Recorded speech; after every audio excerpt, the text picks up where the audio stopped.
Hey guys, welcome to world affairs. और इस video में हम बात करने वाले हैं एक बहुत ही इंपॉर्टेंट टॉपिक के बारे में। दुनिया की दो मेजर पावर्स यूएसए और चाइना आज के समय कोशिश कर रही हैं कि उनका इन्फ्लुएंस लगातार बढ़ता रहे श्रीलंका में। यहाँ पे आप अगर देखेंगे, यह है एशिया का मैप और यह है हमारा प्यारा भारत, और यहाँ पे हम जूम इन कर रहे हैं टुवर्ड्स श्रीलंका। नाउ इस वीडियो में हम डिस्कस करेंगे कि रिसेंटली माइक पॉम्पेओ ने श्रीलंका में जाकर क्या कहा, श्रीलंका का डेट क्राइसिस किस हद तक इन द फ्यूचर और खराब हो सकता है, और क्या चाइना का इन्फ्लुएंस श्रीलंका में बढ़ता रहेगा। बहुत कुछ आपको जानने को मिलेगा। So a lot to know, a lot to discuss as always. But before we begin, मैं आपको बताना चाहूँगा अनअकैडमी के यूपीएससी कोर्सेज के बारे में। देखिए, ये कोर्सेज आपको बहुत कुछ ऑफर करते हैं, प्राइमरली आइकॉनिक कोर्सेज। आप अगर चाहते हैं कि आपकी यूपीएससी प्रिपरेशन में आपका एक पर्सनल कोच हो, daily mains question and answer practice आपको मिले, आपका एक स्टडी प्लानर हो, पर्सनलाइज्ड आपको फीडबैक मिले, तो आपको अनअकैडमी का आइकॉनिक कोर्स लेना चाहिए फॉर यूपीएससी पर्सपेक्टिव। आप किसी ऑफलाइन कोचिंग सेंटर को कहीं भी ज्वाइन कर ले, आपको 1 से लेकर 1.5 लाख रुपए वहां पर पे करने होंगे, इवन मोर इन सम केसेस। यहाँ पे आप उससे काफ़ी कम अमाउंट में प्रिपरेशन कर सकते हैं फॉर यूपीएससी। और आपको अगर इसमें एडिशनल डिस्काउंट चाहिए तो सिंपली कोड यूज करिएगा PD10 और आपको यहाँ पर सीधा 10% डिस्काउंट मिलेगा। So download the Unacademy education app and go for the UPSC iconic course today. So recently October 2020 में यूएस के secretary of state Mike Pompeo ने लगातार बहुत सारी साउथ एशियन कंट्रीज को विजिट किया है। पहले तो ये आए इंडिया में with US secretary of defence. यहाँ पे आप देखेंगे, ये है मार्क एस्पर, ये है माइक पॉम्पेओ, और ये इंडियन पीएम के साथ यहाँ पे बात कर रहे हैं। 2+2 यहाँ पर मीटिंग भी हुई with S Jaishankar and Rajnath Singh ji. और सबसे इंपॉर्टेंट यहाँ पे एग्रीमेंट साइन किया गया था बेका। चाइना ने इस एग्रीमेंट को लेकर कुछ खास रिस्पॉन्स दिया नहीं है। पाकिस्तान ने हालांकि यहाँ पर यह कहा है कि जो basic exchange and cooperation agreement है, इसको लेकर हम ऑब्जेक्शन जताते हैं। इससे रीजन में जो बैलेंस है ये काफ़ी हद तक इंडिया के फेवर में हो जाएगा। और यहाँ पे आप देखेंगे, इन्होंने ओवरऑल क्रिटिसाइज किया है बेका एग्रीमेंट को। सो इंडिया विजिट के बाद माइक पॉम्पेओ फिर गए श्रीलंका। यहाँ पे आप देख पाएंगे, ये इनकी ट्वीट है, thank you for the warm welcome, I am excited to be here in Colombo. और ये यहाँ पर इनका वेलकम हो रहा है। और कोलंबो विजिट माइक पॉम्पेओ के लिए बहुत ही ज़्यादा इंपॉर्टेंट है, क्योंकि श्रीलंका विजिट में इनका प्राइमरी फोकस था ऑन चाइना। मैंने इंटरनेशनल अफेयर्स बहुत ही लंबे समय से कवर किए हैं। बहुत ही कम मैंने देखा है कि एक सेक्रेटरी ऑफ स्टेट लेवल का व्यक्ति किसी तीसरे कंट्री के बारे में, किसी और कंट्री में इतना ज़्यादा अग्रेसिवली बोले। और यहाँ पे इनके पास बोलने के लिए रीज़न भी था। माइक पॉम्पेओ ने श्रीलंका में खड़े होकर ओपनली पहले तो ये कहा कि China has brought bad deals and lawlessness to Sri Lanka. China ने पहली बात तो बहुत ज़रा खराब डील्स दी हैं श्रीलंका को, और उसके अलावा जो यहाँ पर लॉ एंड ऑर्डर है, इस पर भी नेगेटिव इम्पैक्ट चाइना का आया है। अब बैड डील्स की जो यहाँ पे बात है, ऑब्वियसली यहाँ पे बात कर रहे हैं हम्बनटोटा पोर्ट की, और ये इनकी प्रॉपर स्टेटमेंट आपके सामने।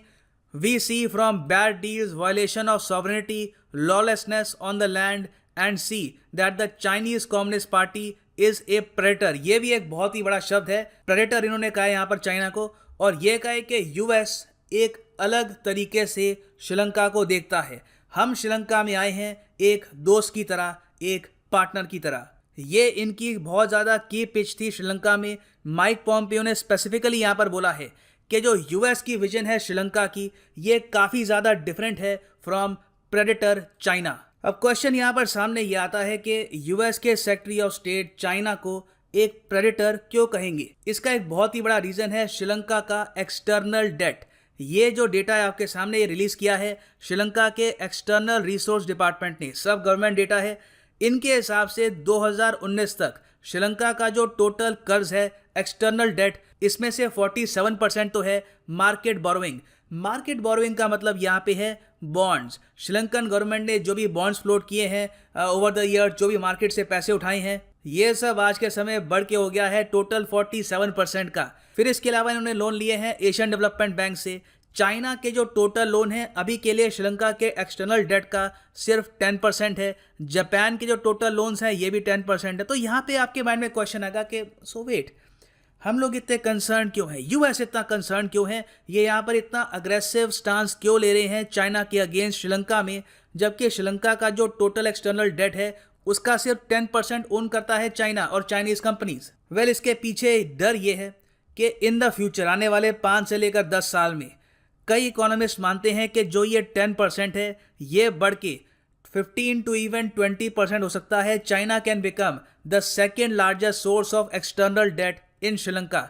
अब यहाँ पे आप पूछेंगे कि हम्बनटोटा पोर्ट का जो डिजास्टर हुआ है उसके बाद भी Sri Lanka in the future China से कर्ज लेगा, तो यहाँ पे मैं आपको बता दूं कि इसकी पॉसिबिलिटी बिल्कुल काफ़ी हद तक बनी हुई है, अनलेस श्रीलंका में कोई रेडिकल ट्रांसफॉर्मेशन होती है इनकी विदेश नीति को लेकर। अभी के लिए लग रहा है कि Sri Lanka in the future Chinese loans और भी लेता रहेगा, और इसका एक प्रॉपर रीज़न भी है जो हमें समझना होगा। श्रीलंका के पास आज के समय बहुत ज़्यादा रिस्पॉन्सिबिलिटी है पुराने लोन्स पे करने की, और उसके लिए लिटरली ये कर रहे हैं डेट सर्विसिंग, और लोन ले रहे हैं पुराने लोन चुकाने के लिए। उसके अलावा कई और फैक्टर है जो मैंने आपके सामने यहाँ पर मेंशन किए हैं। एक तो यहाँ पर यह है there is an urgency about building much needed infrastructure. आप अगर साउथ एशिया में देखें तो आपको बहुत कम देश मिलेंगे जो इंफ्रास्ट्रक्चर के मामले में साउथ कोरिया, जापान या फिर इवन फिलीपींस को टक्कर दे पाए। इंडिया, पाकिस्तान, नेपाल, बांग्लादेश, यहाँ पर इंफ्रास्ट्रक्चर की हालत ऑलमोस्ट सेम ही है। हाँ, इंडिया की जो कुछ सिटीज़ हैं, बड़ी सिटीज़ हैं, वहाँ पे आपको हो सकता है कि इंफ्रास्ट्रक्चर बेहतर मिले और इंडिया में जो सड़कें हैं वो बेहतर हैं, मगर ओवरऑल इंफ्रास्ट्रक्चर के मामले में जो ईस्ट एशिया है, चाइना का eastern part, Japan, south Korea, उससे हमारा रीजन बहुत ज़्यादा पीछे रह गया है। इवन आसियान कंट्रीज से भी हमारा रीजन काफ़ी पीछे है, और इसका एक बहुत ही बड़ा रीज़न ये है कि पहली बात तो आपस में इंटरकनेक्टिविटी बहुत ज़्यादा कम है, ट्रेड काफ़ी हद तक कम था, और श्रीलंका के केस में एक और ख़राब बात यह भी हुई कि कई दशकों तक इन्होंने अपने ही देश में एक सिविल वॉर लड़ी है। आपको पता होगा कि श्रीलंका में बहुत ही लंबे समय तक इनकी आर्मी और LTTE के बीच में एक वॉर छिड़ी हुई थी।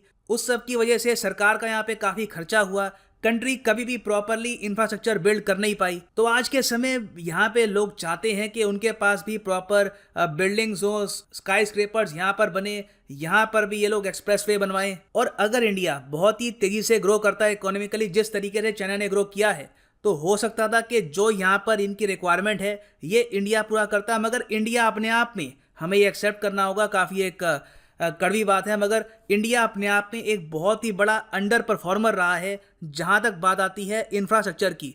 आप यही से समझ लीजिए कि आज तक हम भूटान को इंडिया से कनेक्ट नहीं कर पाए एक रेलवे लिंक के साथ। भूटान तो चलिए एक दूसरा देश है, हम सिक्किम को ही आज तक जोड़ नहीं पाए एक रेलवे लिंक के साथ। नॉर्थ ईस्ट को अब जाके हम कनेक्ट कर रहे हैं प्रॉपरली। सो सिंस इंडिया की यहाँ पर पार्टिसिपेशन काफ़ी कम थी, श्रीलंका के लोग चाहते हैं कि इनका इंफ्रास्ट्रक्चर डेवलप हो।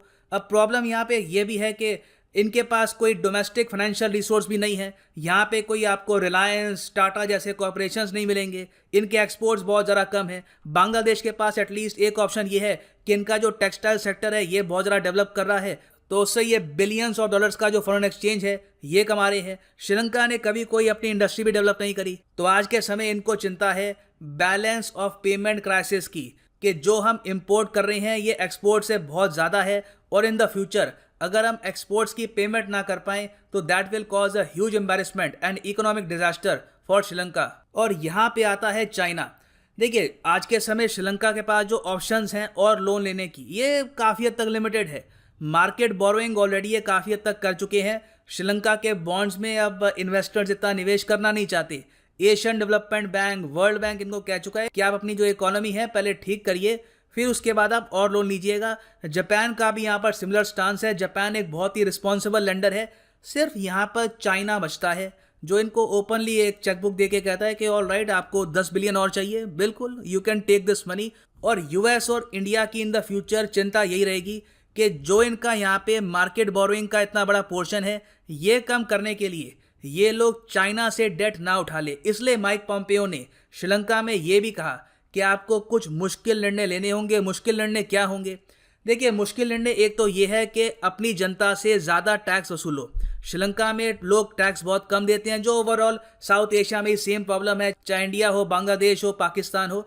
तो पहली बात तो जो टैक्स स्ट्रक्चर है इसको रिफॉर्म करिए, कुछ ऑस्टेरिटी मेजर्स अपनाइए, सरकार का जो एक्सपेंडिचर है कुछ कम करिए। इसका मतलब ये भी है कि सरकारी नौकरियां वहां पर कम आएंगी। कुछ जो आपके पास एसेट्स हैं, गवर्नमेंट एसेट्स, वो प्राइवेट कंपनीज को बेचिए। तो ये लिटरली यूएस की तरफ से एडवाइस है श्रीलंका को कि आपको ये सब करना होगा, नहीं तो इन द फ्यूचर जिस राह पे आप चल रहे हो you will become an economic colony of China. ना वैसा नहीं है कि माइक पॉम्पेयो ने श्रीलंका में आकर पहली बार ये बात बोली है।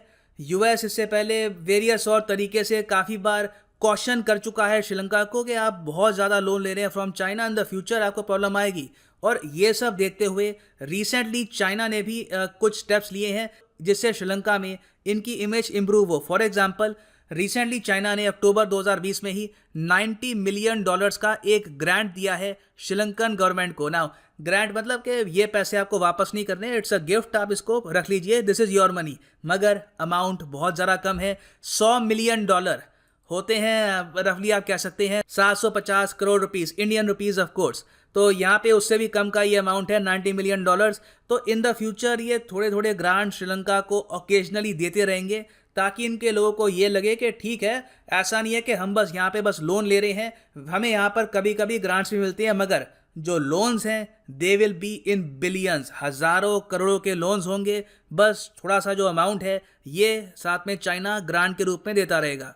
श्रीलंका में पहली बार हमने देखा कि रिलेशंस किस हद तक खराब हो चुकी हैं between US and China. Openly दोनों कंट्रीज एक थर्ड कंट्री में एक दूसरे पे आरोप लगा रही थी कि ये कंट्री डेट ट्रैप में फंसा देगी और ये प्रेडेटर है।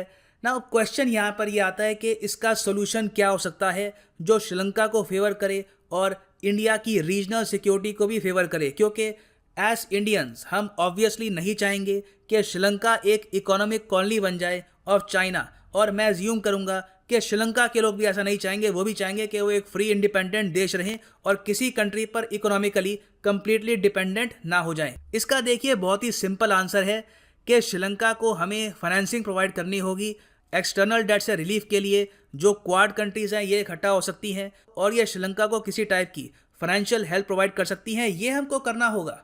ये सुनने में अजीब लगता है कि हम ऐसे कितने कंट्रीज़ को प्रोवाइड करेंगे, श्रीलंका है, फिर मालदीव्स है, इससे तो हम पैसे बस बांटते रहेंगे। मगर अनफॉर्चुनेटली ये एक ऐसी सिचुएशन है जिसका यही सॉल्यूशन है, इसके अलावा कोई सॉल्यूशन है नहीं तो इन द फ्यूचर बस I think 5 to 10 years Sri Lanka completely dependent हो चुका होगा चाइना पे, और चाइना लिटरली इनकी फॉरेन पॉलिसी से लेकर इंटरनल सिक्योरिटी सब कुछ डिक्टेट कर रहा होगा। यूएस ने ये सब रोकने के लिए एक और ऑफर श्रीलंका को दिया है। हालांकि माइक पॉम्पियो ने अपनी विजिट में इसको डिस्कस इतना ओपनली किया नहीं है, मगर यूएस और श्रीलंका बातचीत कर रहे हैं एग्रीमेंट के बारे में जिसका नाम है सोफा एग्रीमेंट है, स्टेटस ऑफ फोर्सेस एग्रीमेंट। इसके अंडर यूएस सोल्जर्स को परमिशन मिलती है कि वो श्रीलंका में एंटर कर सकते हैं इन एक्सट्रीम सर्कमस्टांसेस। इसमें भी of course in the and इनको प्रेसिडेंट से एक अप्रूवल चाहिए होगी, मगर जो प्रोसीजर है ये काफ़ी हद तक आसान हो जाएगा अंडर दिस एग्रीमेंट। तो श्रीलंका के जो लोग हैं इस एग्रीमेंट को लेकर काफ़ी नर्वस हैं, उन्होंने कहा कि नहीं, बिल्कुल हम ऐसा एग्रीमेंट साइन करना नहीं चाहते। तो अभी for the time being sofa के बारे में इतनी बातचीत हो नहीं रही, मगर पॉसिबिलिटी है कि इन द फ्यूचर अगर क्वाड कंट्रीज श्रीलंका को फाइनेंशियल असिस्टेंस प्रोवाइड करती है तो श्रीलंका शायद इन द फ्यूचर सोफा भी साइन कर सकता है, जिससे ये हम इंश्योर कर पाएंगे कि श्रीलंका पर कभी भी चाइना की डोमिनेंस ज़्यादा ना हो जाए।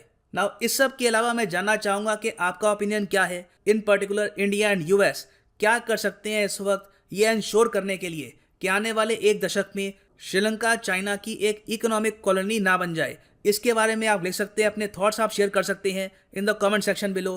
Right now this is the end of this video. Thanks for listening and as always God bless you all.